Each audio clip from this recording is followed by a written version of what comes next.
once upon a time were my 4 favorite words as a little girl. Every night at bedtime, I would pull my covers over my chin and wait for my mom to come by.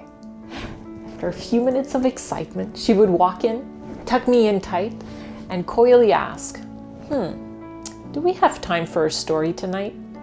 Yes, please, Mama. Please read me a story.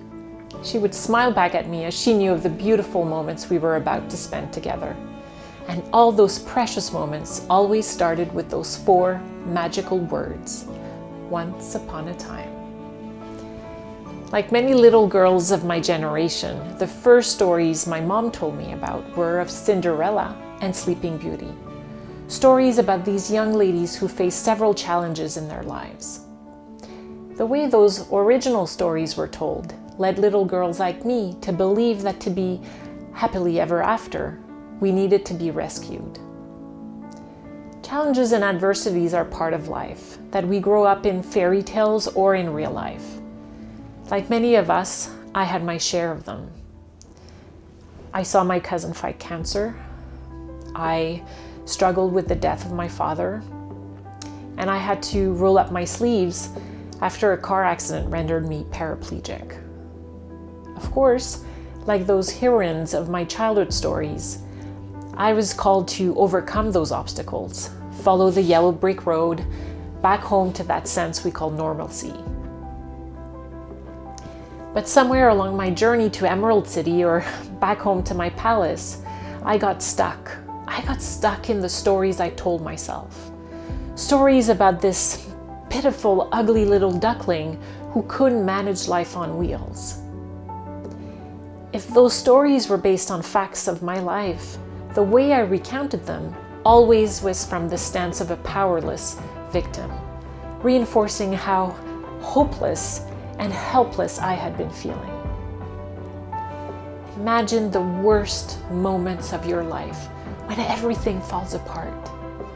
Now imagine someone telling you over and over again how horrible this is, how useless you are, how your whole life is now scrap. In recounting our stories, we all wish to be the hero.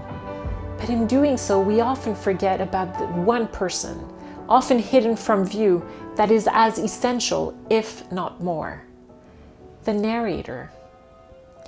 The narrator is like a great wizard. When the hero goes on its journey, the narrator observes and guides us through with a wider view, shaping how the story is being told, crafting the storyline to make us feel mad or sad, or to make us laugh and feel happy. Now, the narrator doesn't change the plot line. He or she only tells the facts in a way that will lead us to the lessons learned. In my story, my cousin died of cancer, but my narrator tells about the 4 years she spent packing in all those beautiful memories with her children.